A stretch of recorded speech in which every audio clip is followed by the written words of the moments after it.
That was bad though. So the soundstage was probably almost 2 of what we were in now. Where the con is inside, huge, mud wall to wall, 6 foot, 2.5 months every day. I got Sundays for a while, and they grinded. Yeah, long days, and you got to match every scene. So you fall in the mud, got to get cleaned up and look like before you fell in the mud. Every take. How long did you have So to like makeup before something like that? Well, Like, you know what? Thank God I wasn't green because Atreyu was green. So they in the book. So they tested me one day and they did me green from head to toe, and it just didn't look good. I think they also wanted like that heart Robbie, whatever. You know what I mean? I think don't even. That's a whole nother story. Like if that goes in a whole weird Corey Feldman type of story, those teen magazines. Well, you open the door. I know, it's like, So whenever I do a convention or an appearance, you always have one person go, hey, what's up with some of those like Speedo or like little short pictures they were taking of you and those? I go, I gotta tell the story now. So there was a freelance photographer with Tiger Beat, Team Beat, Bob, all of those. He was like the main guy who was running around taking pictures of all these kids. Me and my parents were noticing like the shorts were super tight, or you were sitting with your leg up, and it was like a crotch thing. And after 3 or 4 of them, we're like, this isn't right. A friend of mine was a sheriff in West Hollywood. Had to look into him.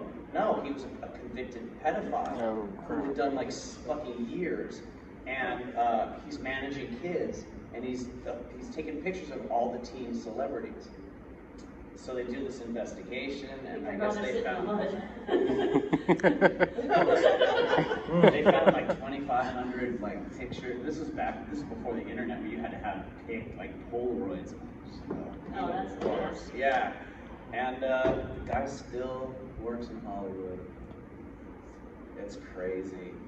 I think he manages a pretty big actor still. Like I don't get it, dude. It's weird. Like the kid who played opposite Leonardo DiCaprio in Titanic, that was his manager. That got the child was his manager, and they're still. I think he still has something.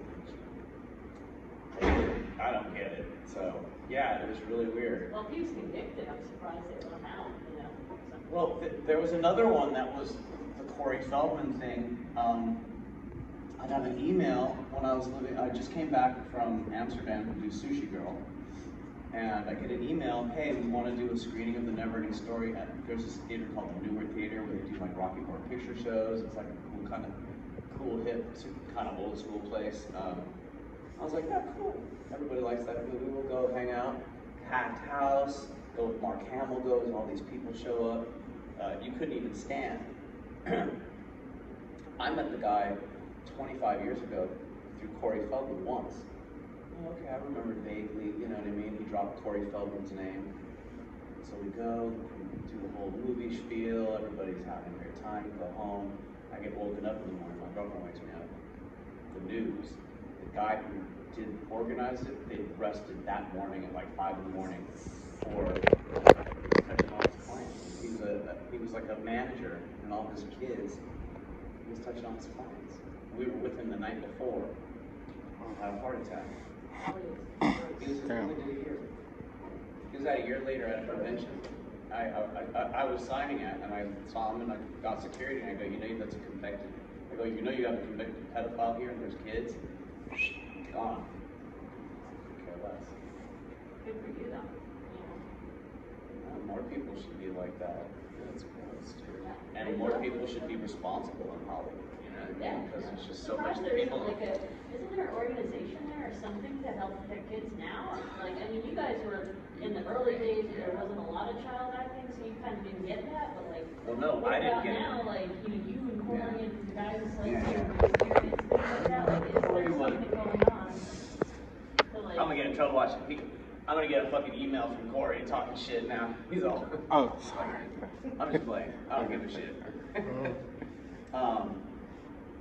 there's a lot of, there was no, like, we have actors have Screen Actors Guild, that's the union. So it didn't reach out to Europe. So when I did the Neverending story, they were just all, and no kid stuff, that was pre that. So part of the Neverending story was what put the Google on into effect. Because I got fucked over so bad, and they did so much wrong shit. So they were like, okay, now we have to kind of do something. But yeah, before that there was Zip, which was, yeah, crazy. That whole thing is crazy with the kids, and yeah, it's random. That's what I don't get. That it's like weird little. Anyway, that was morose and morbid and. Yeah. See, thanks. Thanks. Anyway, yeah, it was awesome. We shot it in. Oh, it was Robin Williams' birthday yesterday. Yeah, I worked a couple of weeks on Morgan. Really? Yeah, the suspenders, popped the suspenders off with all these little light up gadgets. I still have them I'll never find them. They're somewhere in a house, somewhere that, you know what I mean? Like in a box somewhere. He was amazing. We knew each other for years. When I filmed the Neverending story, he was doing Moscow on the Hudson on the same lot. So we'd have like dinners and hang out. And, you seem like a nice guy.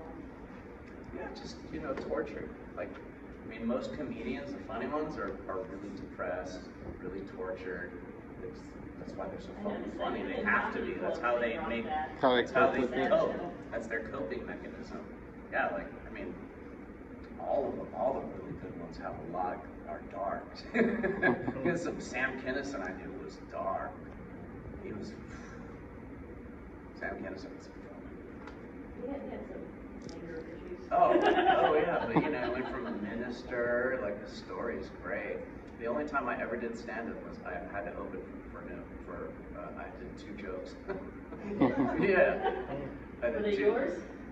No, they're just a generic joke where I was talking, I did like, what do you call a black rocket scientist in Alabama? And nobody could answer, and I was like, a fucking rocket scientist, you piece of shit racist. That's the only joke I could think of. It was funny, and everybody laughed, and we were, I think I was 14. People yelling out wrong shit too, like, motherfucker, no. I think I was 14. And he's amazing.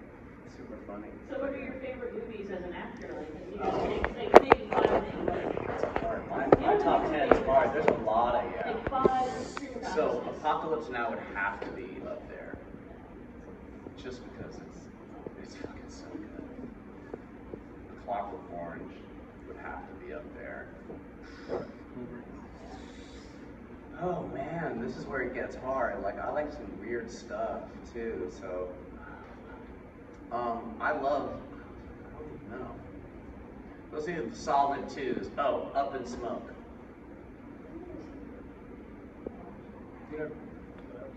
What? Bro. Come on, Cheech and Chong? Yeah, we just got done Cheech and Chong getting outside. It's so funny. I think it's one of the funniest movies ever. Cheech and Chong? Mm-hmm. Yeah, it was their first one. Basically what they did is they had a stand-up act that they did at nightclubs and shit. And they'd sit like next to each other and they pretend they were in their car. So they made a movie word for word as their stand-up. They just turned it into like it's fucking hilarious. It's really funny. But my favorite, I'm gonna steal that opening where they do graffiti on the car. That's my favorite credit ever. So like, how they always, starring so-and-so. So it's Cheech coming out, and he's got this like old beat up 6'4" Impala, and all the credits are in gangster writing on the car. Yeah. And it just changes. I just thought that was like the most brilliant, cool. It was like in 77, 78. It's super awesome. It would have to be that, and then I don't know. Finding Nemo. That's another. Okay. I love. I like the seagulls. I love that movie. Wally was better. Huh? Wally was better. No way. Got to disagree with that. Why was Wally better? Why? Finding Nemo. That was such a good movie. There's nothing bad. It was just good. I like stuff like that too, though. You would think everything up. Like, so I started doing appearances with the princess, like, I don't know, right before the pandemic, and she's the nicest, sweetest. I don't want to say whitest, but super white, like, yeah, very white, like super white. Just a great, wonderful, sweet, nice girl. And then I'm like punk rock singing, fucking tatted, everything, like the Neverending story's fucking miserable. I got hurt. I was in the hospital every other week. So we have this like, it's almost like a comedy act. It's just everything's negative, and she's all like bubbly, and she's really sweet. And she has like, you did a lot of your own stunts though. yeah, I had this guy Bobby Porter did a couple of them, but yeah, I did a lot of shit, and probably a lot of shit I shouldn't have done. There was some stuff that was no joke. When you think about it, you're like, okay, I'm 11, 12, and when nothing was sucking me this way, so the gimbal, yeah, you're on a little wire. Yeah. It was a 50-foot drop to the boxes below. Damn. That was like nuts up in your throat still at 12.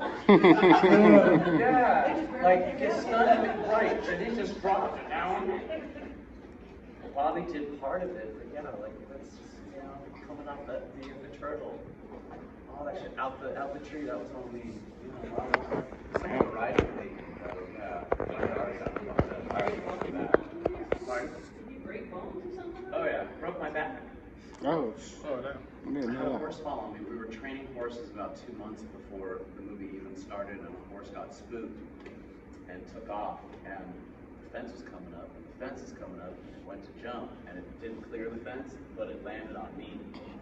So I was in traction for a month and a half. Yeah, that sucked. Are you still having pain with that?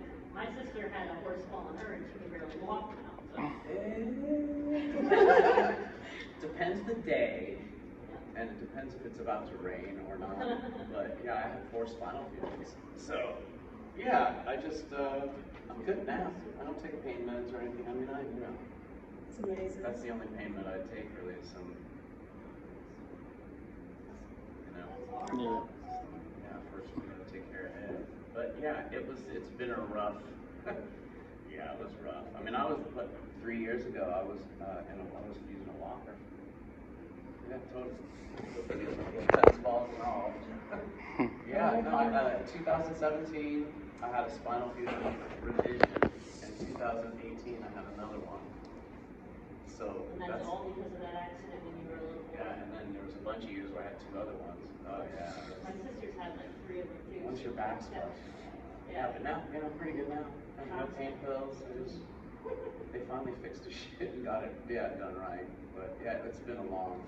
And then when they went to fix it, the heads of the screws sheared off. So, but yeah, perfect. You know, that's my luck. So the doctor had to make all the back screws out. Well, that's my luck. So yeah, that was thanks to the Neverending story. So people go, "Do you like it? How was it?" I go, bittersweet. I go, with some of the best shit I ever done and some of the worst fucking shit ever happened. Because, 30 years of epidurals and back pain and, sleeping with things under your legs and yeah, so. But don't complain. That's what it's been. But that is what would blame you for not liking the whole situation after breaking your back. It put a damper in a bunch of years, but I'm making up for it now. Thus, the rings. You did all 3 Neverending story movies, right? Back to back. No, I was only in the first one. Yeah, they didn't pay people, and they Because did I all know they kinds did of. like a shot of it in one of the other ones. Like I guess I have 1, 2, 3. Okay. But I guess it looks like when they were talking about the story, it looks like they showed you in the background riding on Apex. I'll take your word for it. I haven't seen 2 or 3. They owe you some money for that But one. I know I wasn't there for it. They might owe you some money for that. Huh? They owe you some money for that one.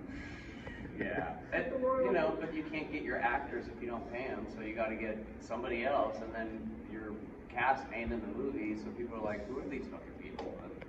And it doesn't work, and then you flop it, and you know what I mean? So yeah, this is what it is. You know what I mean? Yeah, that's what happened, I guess. That's really inspirational that you don't take any payments or anything. I was internally decapitated and I broke my femur, my knees, my ribs, everything like a year and a half ago, and I had to relearn how to walk and everything. And it's still that process. And the halo they put me in cracked my skull too. So You were in a halo? Yeah. That's no joke. I'll have to show you my I was ID, in it's one funny. of these. I was in not a cast, but one of those Yeah. plaster things for 6 months. Oh my god. I lived in I slept and lived in a lazy boy So for did I. almost 2 years. Keep going. Almost 2 years, couldn't lay flat on the bed. It's crazy. That's amazing. Yeah, they finally pulled all the screws and set it right and did what they should have. And within a month, and then after having to take payments on 25 years, after a month, I was like, nope, I'm done, no more. And Good for you. that was it. And the doctor goes, who are you? Because I've never fucking seen that. I go, well, yeah, they fucked my back up. I was in pain, like legit pain. I'm not trying to be high, you know what I mean? Yeah. And they don't That's no understand fun. that ever. No, people don't. But That's that's so no cool. joke. Yeah. Okay. I feel horrible for anyone. It was funny because we were just talking about friend Jamie. We were in the other room with Arn Anderson, one of the wrestlers, Yeah. and one of the other guys in there, rough and walking around. Oh, yeah. She said something like, "Oh, excuse me, I didn't, you know, no, they just fucking hate me." I go, for 35 years, they beat the living shit out of each other. They're held together by screws, and Okay. they're all pain-filled out and miserable. That's just because they're There's in no way pain. not to be miserable once you have to depend on it. Yeah. It's not that they're not nice. I'm sure they're wonderful people. Just, And what changes you. That's what you get. Yeah, pain is a really isolating, weird It's a binge lonely mistress. place. You know what I mean? Like Yeah. when you lose friends. People, Yes. It's just a weird. Okay, everybody smoke some weed and we'll be all kumbaya and happy again. And I'll tell a funny story. Yes, ma'am. So how much fun did you have, if I can say that? Because I know most of their fun rules, but then before you actually figure out they actually work. It starts out fun. Oh, I don't know. When you played Boxy at Battlestar Galactica in 1978. Well, when you put a younger sister through school and you're paying for shit, you know it's work. So Yeah. I'll be working young. I started working at 3. Yeah. So I did about 60 to 70, 65 national commercials. And then Battlestar was 6. And there's just a slew of other crap. But yeah, I mean, Burt Reynolds and Michael Douglas and all kinds of amazing people that a bunch of years, but I've always done really cool shit and traveled places, and so hope at the end the checks and balances even out. Sometimes they don't, sometimes they do. You know. Yeah, it's How much did Battlestar contribute to you being cast in Neverending? Zero. That's a good question. Zero.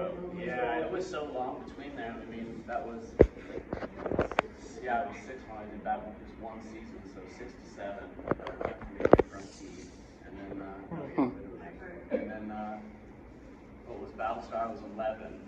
They did one of those like worldwide, like 100,000 kids searches, advertised everywhere, and they had a different director. I got it. They shit canned that director for some reason, and then they hired Wolfgang and saw another 50,000 kids for 6 months. I got it again, and I went to Germany and painted me green. Thank God that wasn't for a year.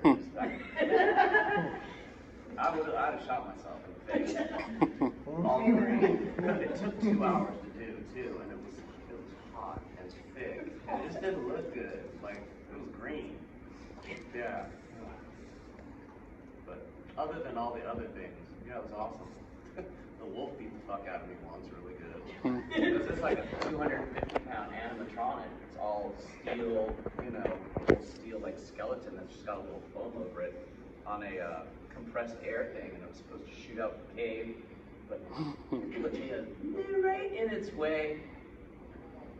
there's 3 days, coma, snoring. Oh yeah, had an eye patch for 2 weeks from that too. Oh, it knocked me stupid. They tried to kill me. Oh my gosh. That was like their goal. You built in your life. I know. Not good. That's not great. But it's a great movie. Yeah. Who was your, like out of all the people that you have worked with, actors and whatnot, who was your favorite to work with? Or that you were really excited to meet? Or Burt Reynolds. Burt Reynolds, I figured. I love me some Burt Reynolds. He's fucking awesome. Burt Reynolds. Roddy Piper was wonderful. We became really good friends before he passed away. He was awesome. They are crazy people. I wanted to ask Arn Anderson about a story Roddy told me, but he was scary. All little and shit. He's like, "Urgh." And then she made a comment about him being me, and I was like, maybe I shouldn't ask about it because it's pretty, it's not raunchy, but like they went on like a 4-day coke bender in the limo, and the limo driver, like the whole 4 horsemen, Roddy Piper and Ric Flair. No way. 4 days coked out of their skull. And the fucking limo, Roddy told me this limo driver dies of an overdose. Oh shit. And they get a new driver and go 3 more days. That's how they do it. That's like the best story ever. Wow. But I wanted to ask him about it. Is that true? I was just gonna go, is that limousine story true? I hate to say it, but I think it was. Roddy's not. Roddy, he was one of those like authentic motherfuckers, excuse my language. But he was like, just no lying. You know what I mean? Like just Total honest to a open book. horrible fault. Oh, Yeah. yeah. Yeah. So, Tell you more than you ever wanted to know. I can love it. he was super cool. How was Michael Jackson? Amazing. Were you like on a music video with him or I something? did a Pepsi commercial. Oh, the Pepsi That's commercial. how I started. Okay. We knew each other on and off for a long time. That's a loaded question. He was amazing, brilliant, to be around, awe-inspiring. Took me to some dinners, like some baller like Beverly Hills dinners, and there'd be like presents on the tables and shit. Made me very uncomfortable. I felt like I was being like the lamb fattened for like the kill. It wasn't. Yeah. Yeah. But you know, a lot of the other little kids ate that shit up. Corey Feldman was knee deep in presents all the time. Like I just remember like going, Mom, do I have to go to these dinners? Like they'd be like nice restaurants in Beverly Hills, and why are these guys buying me all these presents, watches and games and shit? It was weird to me. And I knew who Michael Jackson was. Just weird. I don't know what, I wasn't there. You know what I mean? But that just made me feel uncomfortable back then. Which, I don't know, should have made anybody uncomfortable. You know what I mean? Yeah, I Weird, can these only grown imagine. men buying all these kids a bunch of toys, and you know, it's like Hansel, felt very Hansel and Gretel-y. Somebody's oven. Or I guess somebody wanted to stuff something in my oven, huh? Earlier, you were talking about Lauren Green. Oh yeah, How Lauren big was he awesome. was? Lauren was great. He was very generous with everybody, especially me though. So every day he would take me over. We'd sit in his Winnebago, go over lines every day. We didn't have to do that. None of the other guys were talking to me. Dirk and Rich were both like in their mid-30s, early 30s. They're on a hit TV show. They had to talk to little 6-year-old all day long. So like, he's like my granddad. He was awesome. No. Before the scene, you know what I mean? And he's awesome. He was a great dude. Been lucky. Like that's the type of shit. Like, okay, how do you go? Okay, well, would you have given that up or all these other things? Yeah, maybe, but you know, I don't know. The back would have been nice though too. So, all that different stuff. Yeah, he was awesome. Richard, we didn't want to hang out with a kid. I hung out with my chimpanzee a lot. Me and my chimp. Huh? That's epic. Yeah, it was literally, we just sit there with the e-bike, just eating chips. Pretty funny. Her in her underwear, I'd be sitting on my shoulders. Yeah, her diapers on. She was awesome. The shit she had to put up with. So she had like a silver jumpsuit. And she had all those pieces Velcroed on. No air. no remote control, and they'd have to, every couple of takes, break, take the helmet off. She'd just fur, sweat, stuff down. Every now and then she'd screw a take up or whatever, but the other guys are always talking shit. They're like, "Damn, that fucking monkey." She says, you know how much those guys screwed stuff up? Like, she was the most professional. She really was. Like, in comparison, this little chick was like the best. What else? Did you have like a favorite animatronic or something from Neverending Story? I like the Rock Fighter. Yeah, like me too. I like the Rock Fighter. There's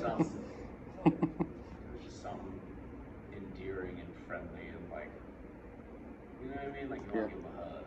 Like, he needed a hug too. Yeah. I like the racing snail though. That thing was, it was a hover thing. Yeah. Hovercraft.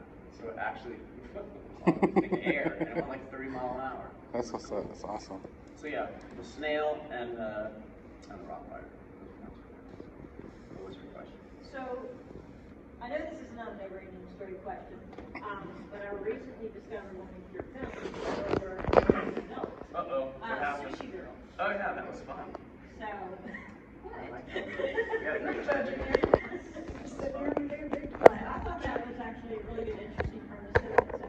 Yeah. But it was definitely a bit different than, when you were doing it for childhood actors and stuff like that. But it's still good. I got sick at about 15 of doing the hero and the good guy, and because up until then, that's all I ever did. And they're not fun. And if you're an actor or an artist or whatever, it's about creating something. And if you're just doing whatever, it's not, if you're drawing comics and you're just drawing the same bullshit, it's just not interesting. But if you get to draw it, then that's all this dope shit. Yeah, it brings your, stuff like that. yeah, so bad guys are better. It's all the same. Yeah, it just is. Yeah, it just is. I mean, good guys aren't fun to play. So I tell you, you had a green blast with Sushi Girl.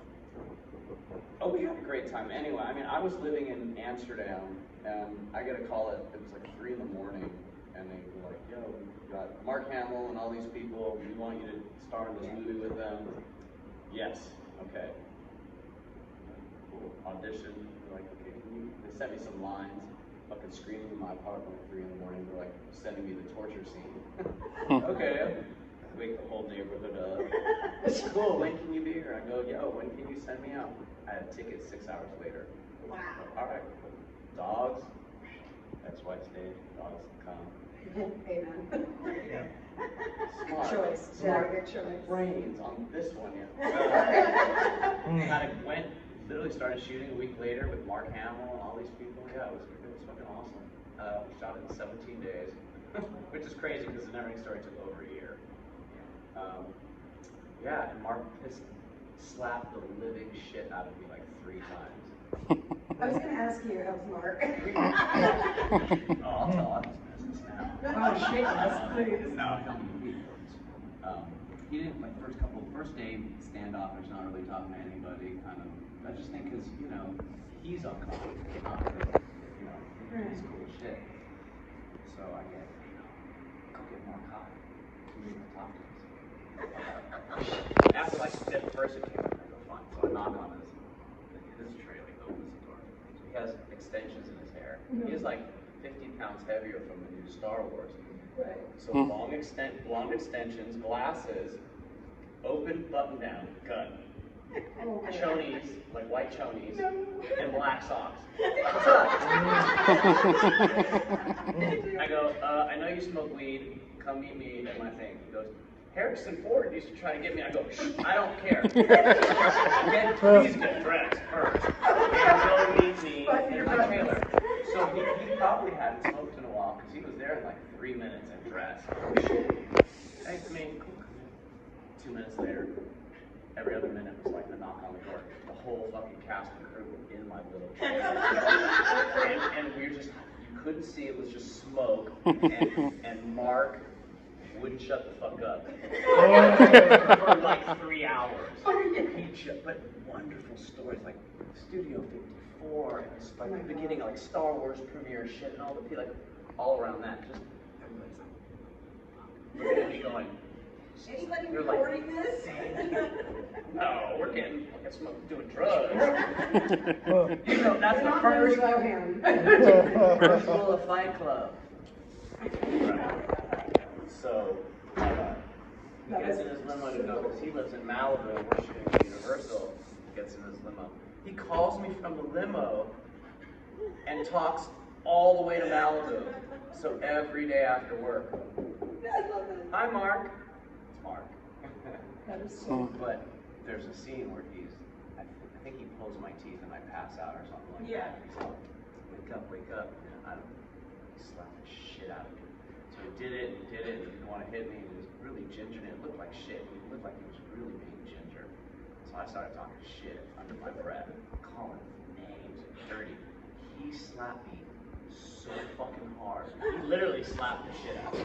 And the director goes, perfect, like that, let's do another one. So, I know he still feels bad about that. I know Mark still. But then I heard he knocked somebody's tooth out on fucking Star Wars. I was like, oh, okay. Smoke and mirrors. So,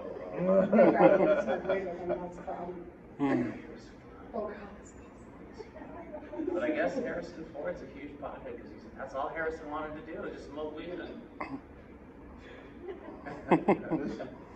That is everything I wanted it for. That is my fantasy in the flesh right there. It's wonderful. No, him and us whole family would come over to for barbecues all the time. Like, it was usually like you do a movie and everybody disbands, or they do press junkets, but man, nobody hang out usually. We all hung out for almost 10 years. Like, some of the people still hang. It was just a really cool, like, symbiotic little grindhouse fun movie. It didn't even cost $1 million. Those are the best ones. Yeah, Quentin Tarantino was like not involved, but we were trying to get him to put it under his distribution. He wanted $1 million. That's more than the movie cost. But we yeah, it was just a cool experience. You know what I mean? Like, I got on the phone with Quentin. I was like at this favorite Mexican restaurant. He puts me on speaker in the business next to him, and I'm all like, my dumb ass says some Wu-Tang shit.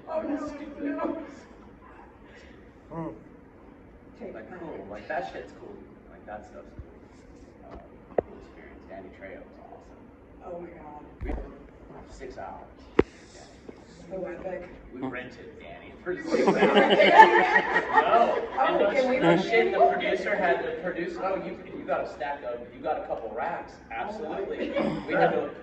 There's no bank account. He had to go in there with a couple of racks, and he's like, cool, you have him for 6 hours. Like, rented Danny Trejo. Danny, no.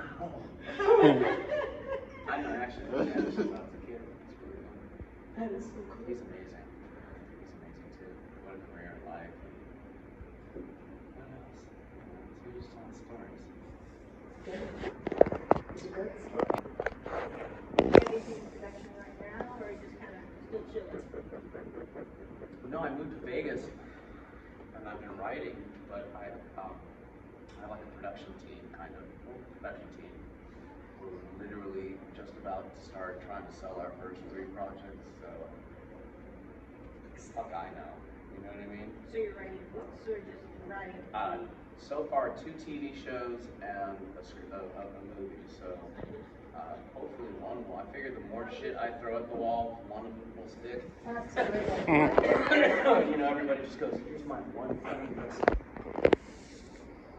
Wrote a bunch of shit. Like, Have you set up a name on them yet, or is that still in transit? No, we're literally just doing that. We're literally just going to start talking to people. I don't know how many people we really want to try to attach. It's No, kind the of names of the projects. Have you got any names for them yet? The first one is called State of Grace. Okay. How to explain? It's about a special forces soldier who gets involved in a president violence incident, and the government tries to cover it up, and he's all PTSD and disillusioned. So he gets the fuck out, and he goes and finds a little homestead in Wyoming, like right next to the Indian reservation. And when he's going into town, active shooter thing happens, and a bunch of people are getting killed, and he kills the guy, and becomes like a fucking hero, like anybody else would. He just wants to be free and be by himself. Everybody finds out about it, and they want to go be free too. And so it becomes this whole kind of, I don't want to say, yeah, it's just a bunch of people, hundreds of people, and it turns into this fucking movement where people just want to be free and take care of each other and love thy neighbor, and the Indians kind of get involved, and yeah, so it's current, and it's kind of about like what's going on in the country, and I mean it's a lot more deep than that. I'm just trying to throw it together. And then I have a serial killer one, which I wrote Okay, about, which is called Abstract. And they're all written in trademark, so y'all can't steal the shit. Just seeing it done, it's crazy. But it's a period piece. So it's about a serial killer who's becoming a famous artist in the 70s with Warhol, but he's killing people. That's And brilliant. it's all biographical, so it's all like real shit that happened, and we just have this one character that's not real, is a serial killer. So like, all like Sounds big road screening, where the mayor's there and all that shit. Like he'll be in the sitting by Koch, like dead Koch and shit. So it's really hard. It's really hard to. So he's this wonderfully handsome, like he'd be like Brad Pitt but younger, good looking. Everybody loves him. He's just like fucking amazing artist. And then the detective is just this beaten down, miserable, gross. But you just love the serial killer, and there's no real rhyme or reason. Like I wanted to stay away from death. Like this is really dark. Like this is really dark, really dark. And it's called Abstract. Yeah, like if you ever seen like Cruising, you know Cruising, it's dark like that. Like because it's all New York, Greenwich Village, Studio 54 times. He's chasing. It's just it's super super dark, and You need the to cop get on is. that, push it through right now. We're just trying, yeah, the cop Oh is my God. super, like, flawed, like, really flawed, and you're like, he's a killer, like, it's just, yeah. And the way he kills people, like, I wanted to stay away from He kind of anything, makes like, that into art in a hobby. way. He's Yeah, it's artistic art. even in his kills. Well, but people end up in part of his installations, or, we wrote a scene that was, actually, I think is hilarious, so, like, how people bring their kids to shit they shouldn't be at. So there's little kids like fucking with these like expensive pieces of art, breaking shit. Or not like shit out of the kid. Right.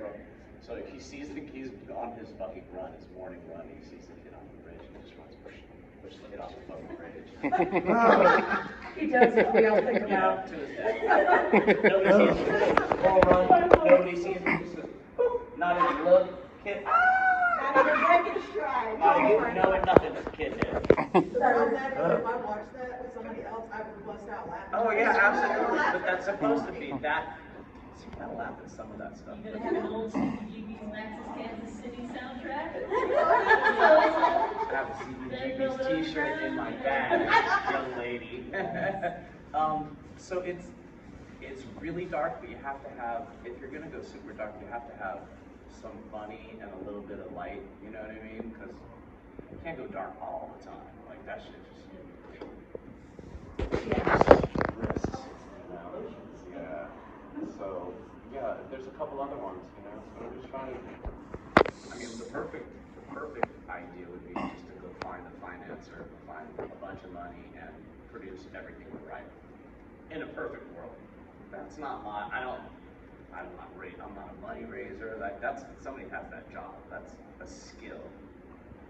But that's, I guess, the next kind of thing. Instead of just trying to piece a project here and a project there, is we're just writing really cool stuff that like I would want to go see in the movie theater. Like I don't give a fuck what's popular. I don't like Marvel movies. I don't like CGI. So like I don't need to know what's in. I don't know what's playing. I don't know what's popular. I don't know what. Don't give two fucks. I know what I would want to go see. So that's the type of stuff we write.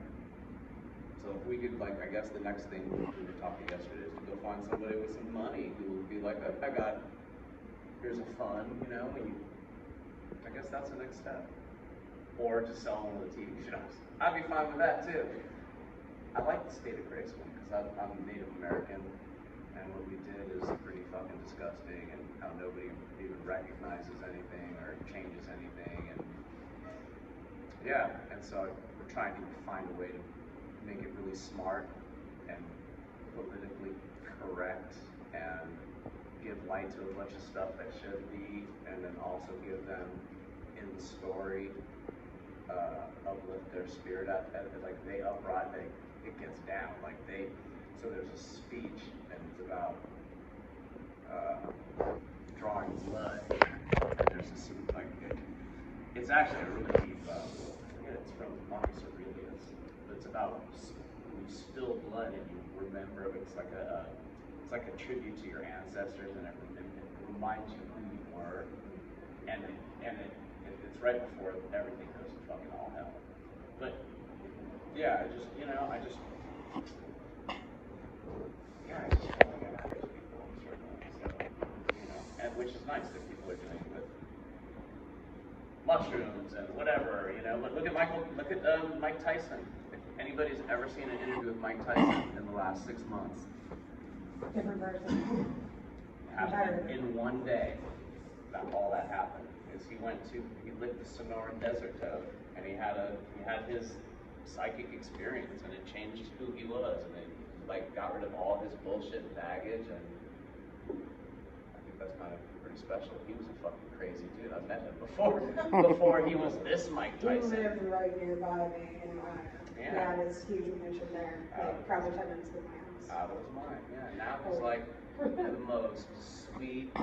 It's crazy how introspective and he'll talk about something and start crying. You're like, Yeah, I saw him on his podcast. he's like beautiful man. What the? It's like he had his come to Jesus moment. Yeah, Crazy.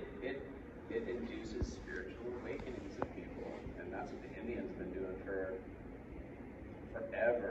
So trying to get in touch with that type of stuff and in a way that white people get it.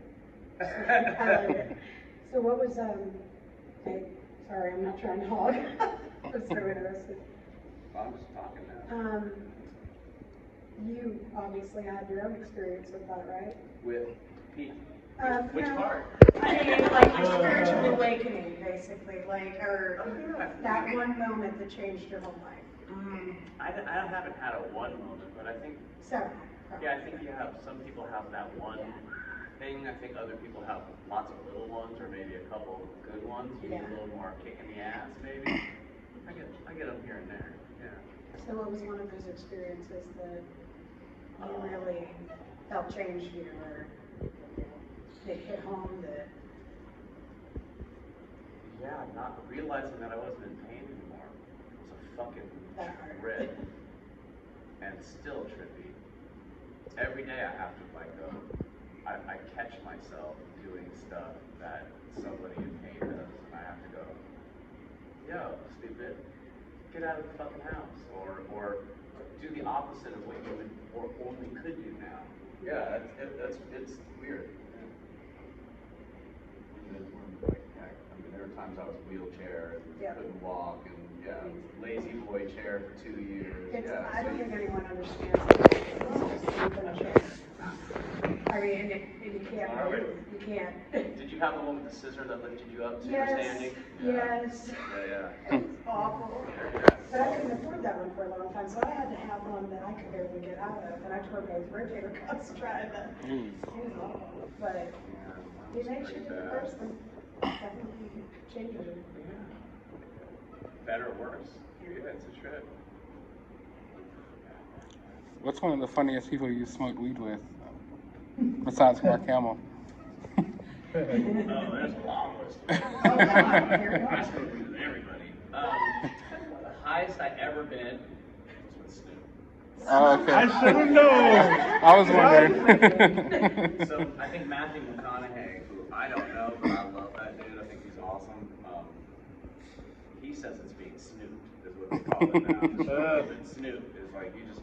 But what it is he's got his 5, 6, 7 homies, and everybody puts a fucking blunt in rotation. Yeah. That's He a has a lot. professional blunt roller, doesn't he? That's 8 blunts. Like, you're like, puff, puff, puff. That's a, yeah, I couldn't get home. I couldn't get home. Yeah, and then the other time, and I think it's probably because I was younger, but Tommy Chong. Oh my Yeah, God. which is weird because I Yeah. went to school with this kid. Awesome. And I told him that I go to school with Paris and Precious, and so he rolls a hash joint, and he's cool, smoke this. Wow, Dad of the Year. But I mean, we were in Paris on a boat, like going up the fucking river. So how do you go? No, You don't. I You don't. don't. I was a little young. You live that moment. Oh, but it was Chong. For 2 years with him, like It was Chong. Yeah, that's awesome. I went to school with those kids. It's so cool. So have you ever had like a psychedelic experience and then watched Neverending Story? Because I have, and it's crazy. Did you? Yeah, What did you eat? mushrooms. Yeah, It's dangerous territory I right like there. mushrooms though. yeah, I do too. I like I do too. Because they're mellow, and it's a different. It's not chemical. Right. Yeah. It's natural. No, I don't. First of all, I wouldn't want to watch myself rolling on anything. Because you're not. It's not a mirror. It's your Yeah. younger self too. Yeah, it's kind of weird. Yeah, That'd trip you out. No, and why? Yeah, and not the Neverending Story, but I know he was on something when he wrote that. He Yeah. was smoking opium. Yeah. Doing something. It was probably it was the 50s. It was Mhm. Europe, 60s. Yeah, he How do was. you write a pink talking dragon and all that shit? You're not doing Yeah, you're not sober doing that probably. So you're probably not sober writing that. He's dead. Yeah, I know. I'm talking about. But yeah, no, I actually, I love that hallucinogens are actually being used to treat PTSD, and their doctors are using it now, and it's legal in a bunch of states, mushrooms, and I think MDMA is legal in a bunch of states. Yeah. Except for Georgia, because we're in the Bible Belt. Yeah. Yeah, I mean, We're gonna be the last ones to legalize weed too. Oh, I would get that one. it's smart though. You know what I mean? There's always other ways. Yeah, that's true. Instead of just throwing, pharmaceuticals on fucking everything. Yeah, it's so bad. But yeah, I bought a sheet of acid at the beginning of the pandemic. Couldn't do nothing, so I had this great park with like a nature preserve and like wildlife and shit. So I just take my dogs to the park, and I have Miles Davis, and I lay in the park for like 4 or 5 hours every other day. Oh, yeah, that's Every what's other up. day. That's all I could do. Yeah. People shooting and cars burning up the street, so Yeah. just watch the trees go. Yeah, that's literally all I could. So anyway, So, that's probably my time. Kids. That's my Thank Yeah. could I get a picture of you? Of course.